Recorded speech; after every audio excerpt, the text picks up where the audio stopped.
This is Suchitra Vijayan, and you're listening to the Polis Project's Technologies of Genocide podcast. This week, we travel to China's Xinjiang region to understand how Chinese state has perfected and weaponized surveillance technology, and examine how these systems have become integral on the war on the Uyghur people. We trace how tools of surveillance and control were first tested in other sites, especially across Tibet. Joining us to help make sense of how China has transformed the People's War on Terror in Xinjiang into an unprecedented system of carceral oppression is Professor Abduweli Ayup. Professor Ayup is a Uyghur linguist, writer, and activist from Kashgar. After founding the Uyghur language school and defending linguistic rights, he was imprisoned by the Chinese authorities. Since his release, he has worked from exile for Uyghur cultural survival, writing books, and leading vital humanitarian efforts. Let's get started. Since 2016, China has transformed its People's War on Terror in Xinjiang into an unprecedented system of algorithmic suppression. Some even call it the first genocide conducted through automated surveillance and algorithmic governance. Every aspect of life has been tracked and weaponized. So, when we describe the Uyghur genocide as technologically enabled, what does that actually mean in practice? And how is technology now being used as an important weapon of this annihilation? One extreme example recently I received that like people can't ask their kids to speak Uyghur, Okay. and also they can't like call their kids in Uyghur because if you speak your language on the phone and your like phone calling being identified, and then you put your kids in danger, like your kid will criticized, will be punished at school, and you also will be in danger because you are speaking Uyghur to your kids. People inside the prison, there are three cameras on top of your head, and the camera can record 24 hours. Your the cameras can take your picture, can take a picture of, like, also can video your body movement and your face expression. From the video, the bodyguard sitting in the office, he will learn that when you move your mouth, he will learn that you are repeating something inside. If you cry, you feel sad. And if you're angry, you have some emotion in your heart. So you will call by speaker, and then you will call to the detention, to the like interrogation office, another office. And for example, if you are ordinary Uyghur, you are staying at home waiting for your kids, and your kids are not at home on time. If you call them, where are you right now? What are you doing? In Uyghur, your phone conversation being identified, and then your kid questioned and punished in the school, and also you will be questioned. Why are you speaking Uyghur to your kids? So this is the problem right now because of the advanced technology can identify what you are doing and what's your emotion, what you are thinking. So we are under extreme control right now Right. because of this technology. Right. Can you also tell us a little bit more about? So this is part of the integrated joint operation platform, correct? The IOP, right? Um, can you tell us a little bit more about how, from the moment data is collected, as you said, from the way you who you are, you laugh, is there some insight into what happens from the moment data is collected to how, say, someone ends up being detained or taken away from their family? Let's make it simple. We are using a cell phone right now, and your phone number and your phone connection. For example, like we are using AT&T if you are in the United States, and AT&T is connected with the IGOP, integrated joint operation system, and your ID card also connected with that, and your bank card also connected with that, your electricity card also connected with that. It means that all of the information related to you, related to your daily life, connected to IGOP, Integrated Joint Operation Platform. It is the big data created by IBM. IBM created that big data for Homeland Security Department for the United States. Why? It's because of after September 11th, Homeland Security asked IBM to develop a system. The system should include all of the information about those um, terrorists, but we can't say all of them are terrorists, but quote unquote, those terrorists. And then IBM, the Homeland Security used this technology in Guantanamo, and then they don't use it anymore. And then Chinese company bought that big data and they use it first Tibetan to Tibetan people to control their religious belief to their temples. And then when Xinjiang came to Uyghur homeland, it started using against Uyghurs since February 2017. Let's think this way. For example, I am using my phone and we are having this conversation right now. Um, let's imagine I'm in Urumqi and I'm having this conversation and you are in the United States. Because of my internet connection, because of my internet provider, the company is connected to IGOP. Because of I am connecting with you, you are living in the United States. This the IGOP, Integrated Joint Operation Platform, inform local police station. Say that Abduweli is in connection with someone outside in the United States. And then I receive a message. Please come to the police station. And I will go to the police station and police arrest me and put me in prison. Right. Would you say that's what sets aside this kind of surveillance from previous authoritarian surveillance models now that it's just impossible for anyone to escape this? Would you say that is the difference between whatever previous authoritarian models used to what we are right now witnessing? Yes, that's true. Previous authoritarian regime used different way to control people, like in Syria, Assad regime, also in um, Soviet Union, the KGB spies. In the history of the Holocaust, they use those authoritarian regimes use different way to control the people. But this time, Chinese government use totally different system. Like it's technology. And like before, when I was young, I was so naive that I believed that this new information technology will save us, will free us from any kind of restriction, any kind of repression. But it's just opposite. It depends who are controlling the technology. Because of Chinese government control the technology, control those advanced equipments, and then they implement it to the people which who are innocent. And you already talked about this, how by the time these technological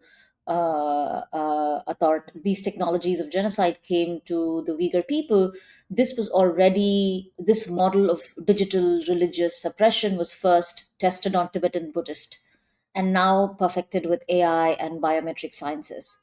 What lessons did the Chinese state learn from Tibet that you think has shaped what is now happening to the Uyghur people? Chinese government first tried this technology, and like um, we can say somehow they succeeded. Like before, we always see that those monks burned themselves to express their protest. But since like for example 2014, 2015, we don't see that anymore, because of when you have that idea, when you have that idea in your brain, and when you prepare, you're already being identified because of such a technology. And also Chinese government tried this. First, those temples, they installed those surveillance camera in Tibetan temples, and then Chinese government installed the same camera to Uyghur mosques. And the Chinese government first installed those surveillance camera Tibetan neighborhood, and then tried the same thing to Uyghur neighborhood. And Chinese government first categorized the people in Tibetan in Tibet. They categorized the people, and then according to that, they um, like concentrate the people in the same neighborhood, and then they started to collect their information and use it to control them. Like Chinese government do the same thing. First in 2016, they collected the biological information. For example, blood sample, and salvage sample, and your hair sample, and voice sample. They collected those information, biological information, and then they collected about other personal information. For example, your phone connection, like people who connect with your phone, and also your relatives and friends, and three generation.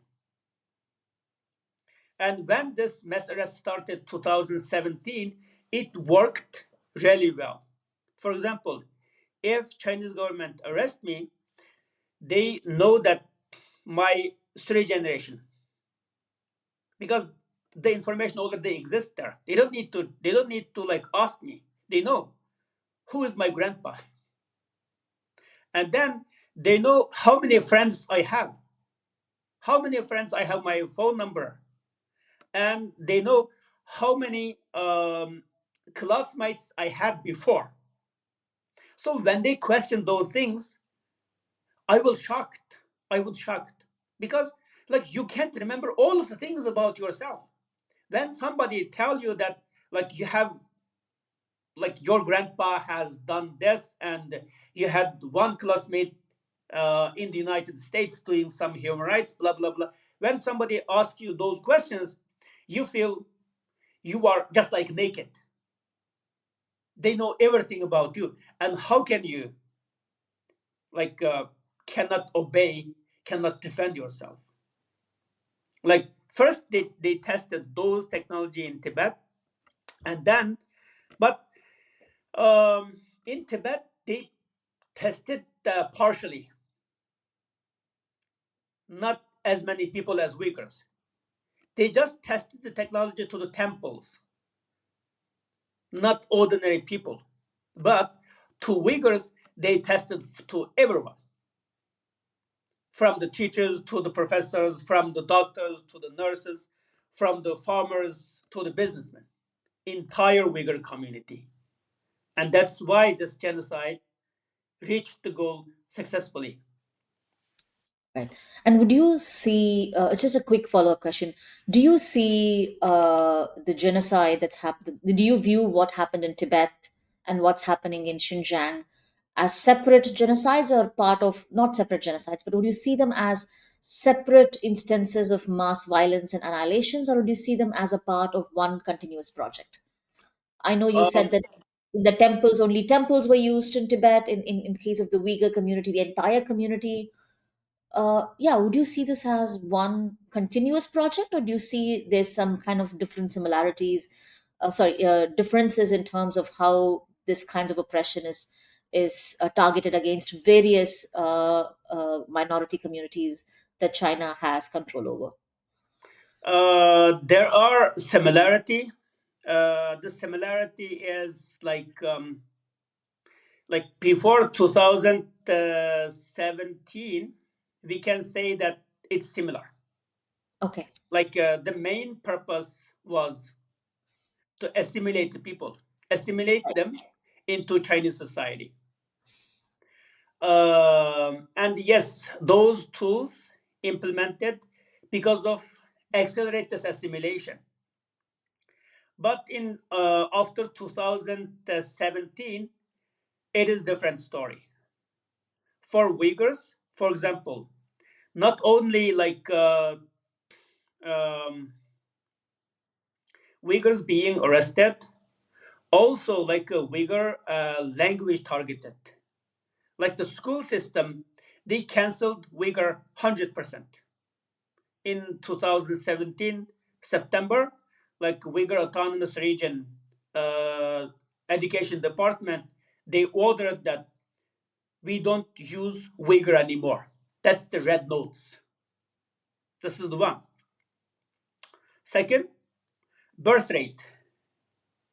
Chinese government implement birth control policy against Uyghur women and from like ladies from 18 to 50. You have to have that operation. You can't have a baby. And then because of this, birth rate decreased like significantly. And the third, um, Uyghur transferred to Chinese society. Like just in 1 year, 2020, that 50,000 Uyghur transferred to Chinese provinces. Just 1 year, 2020. Until now, like according to the statistics, that 80,000 Uyghurs transferred to Chinese provinces. Like third, I can say that like Uyghurs not only being how can I say, like they transfer Uyghur to Chinese society to immerse them in Chinese society. And the fourth, for kids, like Uyghur kids separated from their family and they sent to boarding schools. There are three different boarding schools. One is in Uyghur homeland, Xinjiang, and the Chinese dominant cities. In those Chinese dominant cities, there are boarding schools special for Uyghur kids. This is the first. Second, boarding schools are in Chinese provinces.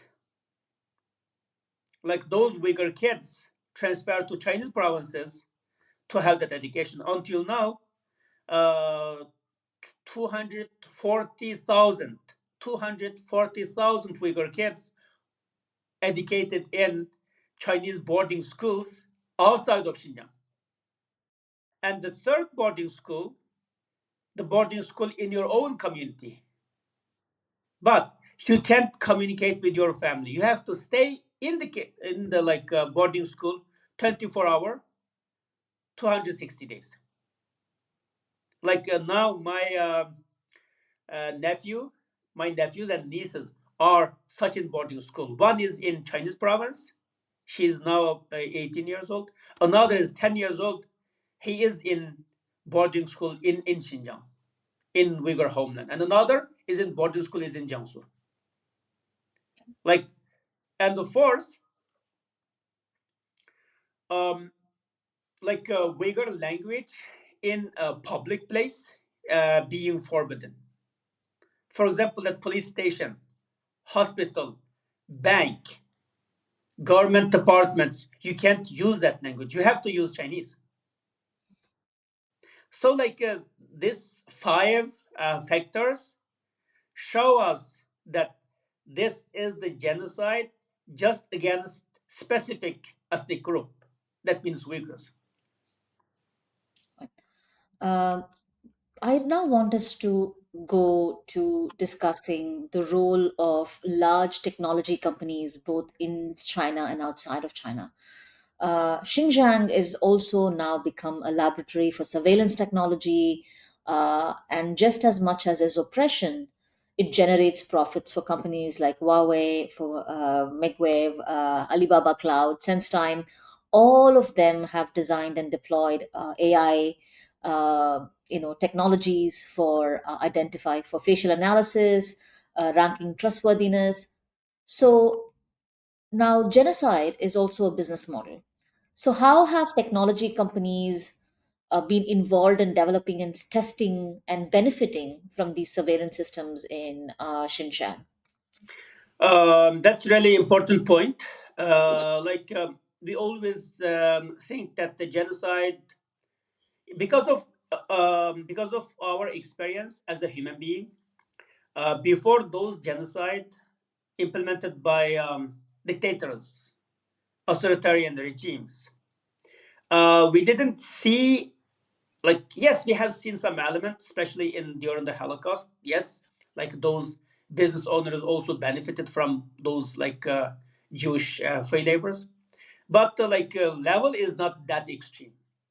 And also this Uyghur genocide not only implemented by the Chinese government, it's also helped by international funders. For example, in Norway, the place I'm living, Oil Foundation and the National Pension Foundation invested Chinese concentration camps in Xinjiang.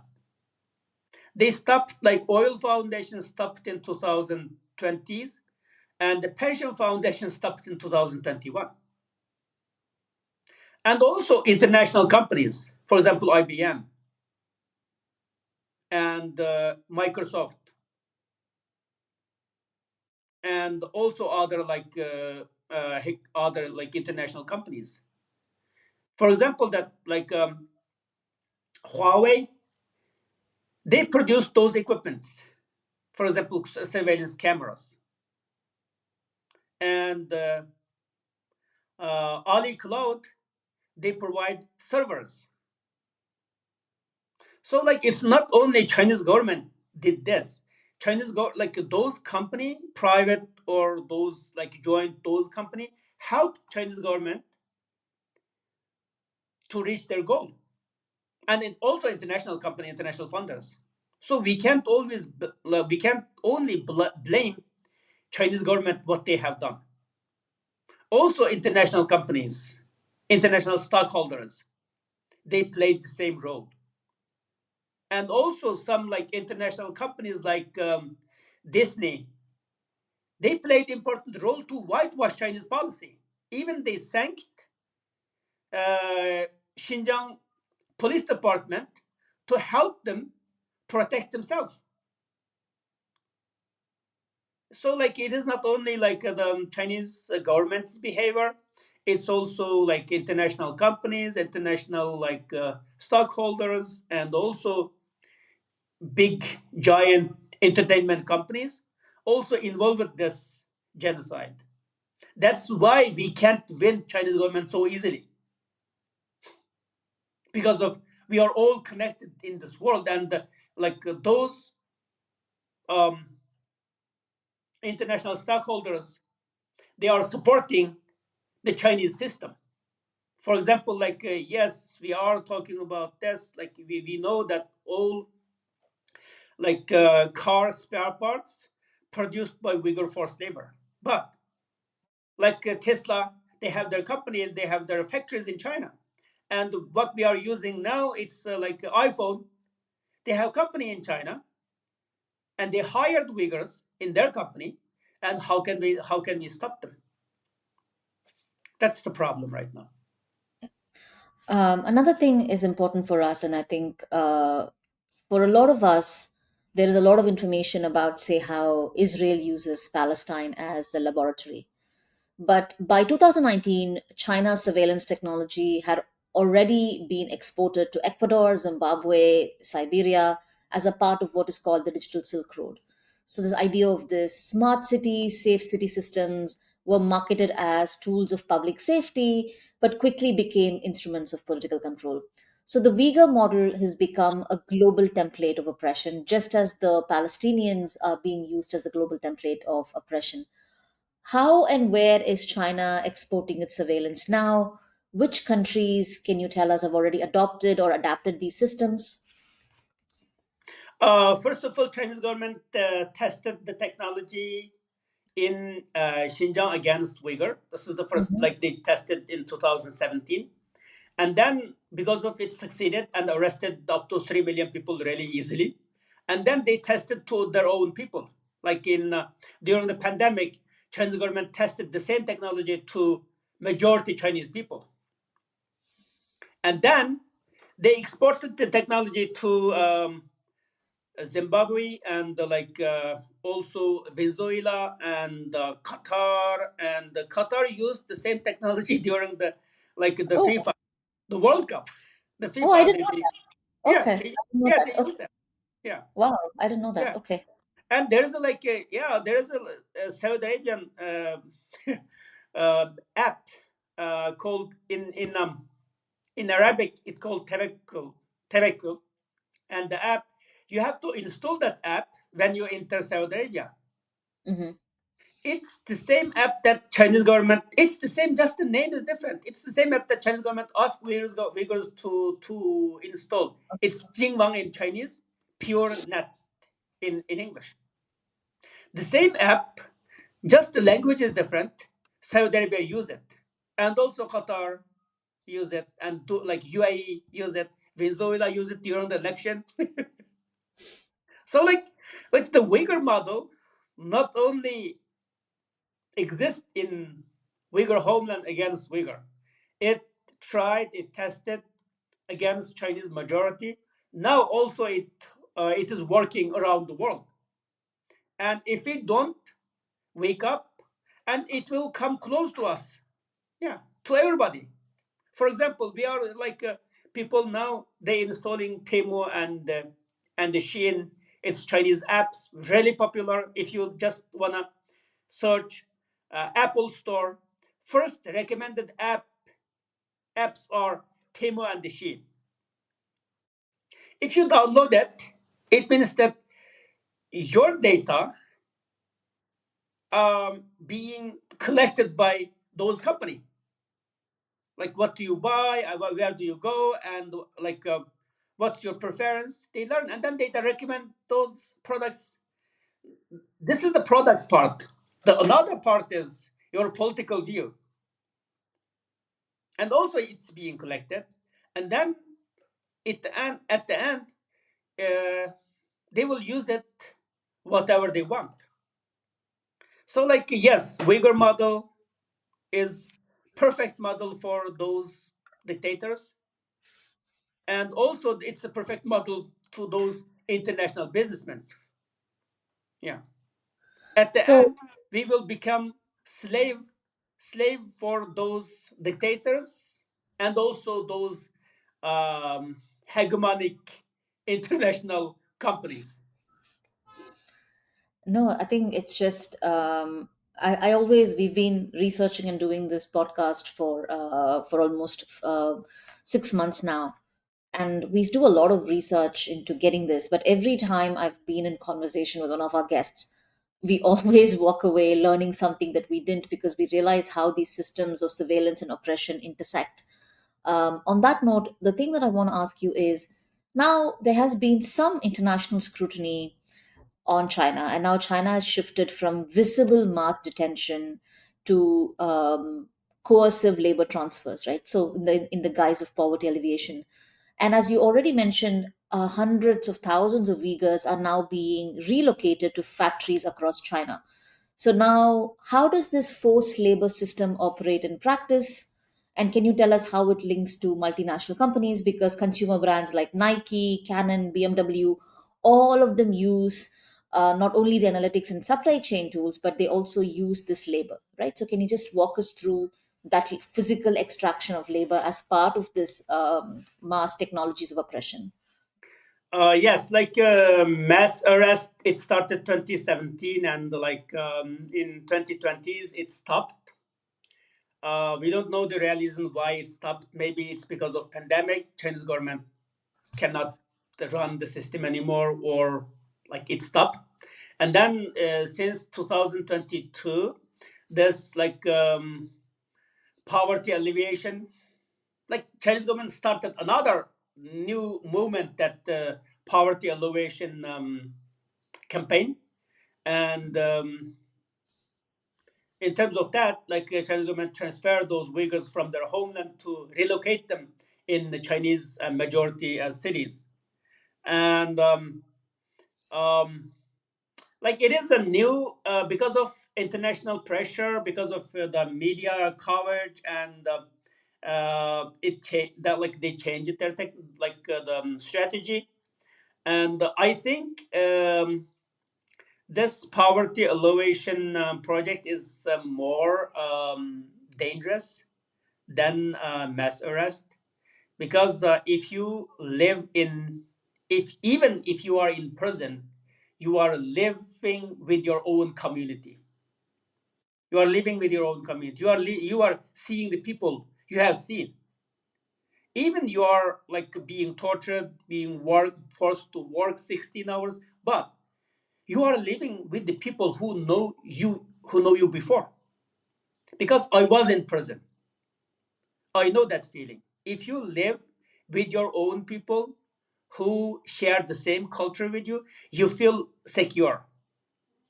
But why I say that this relocation Uyghurs in Chinese society, it is more dangerous, because of you will lose that secure, you will lose that safety.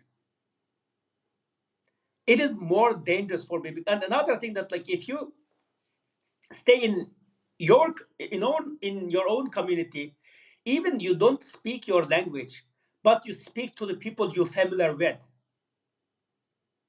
And if you like live in Chinese provinces, and you will disappear in Chinese society more easily than in your own culture.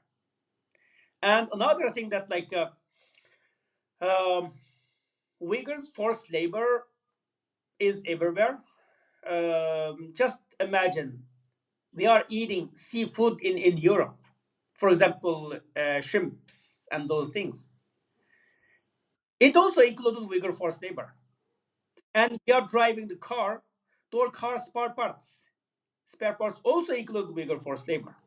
And of course, the Nike, BMW, and Zara, those things include Uyghur forced labor.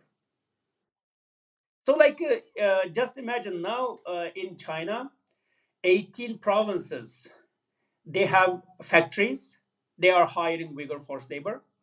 And also, in in China, the prison system is different. Like every prison, actually, it's a factory. And then they hired Uyghur forced laborers. So, this new trend and new way of oppressing Uyghurs, transfer them from their homeland to Chinese provinces, it is more dangerous than put them in prison in their own homeland, because mm, you will be cut off from your roots, from your culture, from the environment you feel home. That's more dangerous part, actually. Yeah. And I kind of want us to conclude this podcast with another question, which is that, as you said, the Uyghur genocide is now a global supply chain. If it is in the seafood we eat, it's in the Zara clothes that we wear. But also, the genocide itself is enabled by a global supply chain of surveillance, hardware, software manufactured by US technology firms. American companies provide microchips, hard drives, cloud servers too. In some ways, the backbone of Chinese repression is also built by Silicon Valley. Can you just quickly make the connection for us between this Silicon Valley's direct complicity with what's happening to Uyghurs in China? Yes, of course. Without Silicon Valley, without those chips, how can they operate those like like those developed advanced surveillance camera? It's impossible. And yes, Silicon Valley. First of all, Silicon Valley provided the system. Hmm. IBM, they provide the system. Like IGOP, it is developed by IBM, and it is their first product that tested against Uyghurs. And then they provide the first of all they provide that like software, that technology. Another, they provide hardware, chips, and then those like advanced cameras. What Chinese government did, just put them together, Mm. both those products from the US, like software and hardware, and put them together, use against Uyghur. So like those international giants, and they should take the responsibility of, like um, they should know, uh, like it's interesting. For example, if Huawei want to produce those like thousands of camera in just 1 year, they should order those chips from the US company, for example NVIDIA or something. And why don't you know why suddenly Chinese company wants so many chips from us? Don't you take that ethical responsibility? Why don't you do that? So, like, for me, no one is innocent. Everybody connected this genocide. Everybody, as customer, as a supporter, also as ignorance. So, like, this is for me, Uyghur genocide is the final call for humanity, for all humanity. What we are doing, and what we are going to do, and how can we live as a human being with our own language, with our own culture, with our own tradition. Like if you want to be slave of those international company, international stakeholders, or like superpowers, and what your generation will be in the future. So, like Uyghur genocide is not only genocide happened to Uyghurs, it is a final call for all of us to think about what we are doing and what we are buying and who we are stand with, and what is the right thing to do and what is the wrong, and who will be who will controlling us, and what we can do to protect ourselves as a human being. Uh, Professor Ayub, thank you so much for your time. I also want to say, for those of us listening in, please read Professor Ayub's work, his writings as a political prisoner, his work as a poet and linguist. But more importantly, I hope you will not only listen, but also follow up on so many of the information and connections that he's made. Professor Ayub, thank you for your time. Thank you for having me.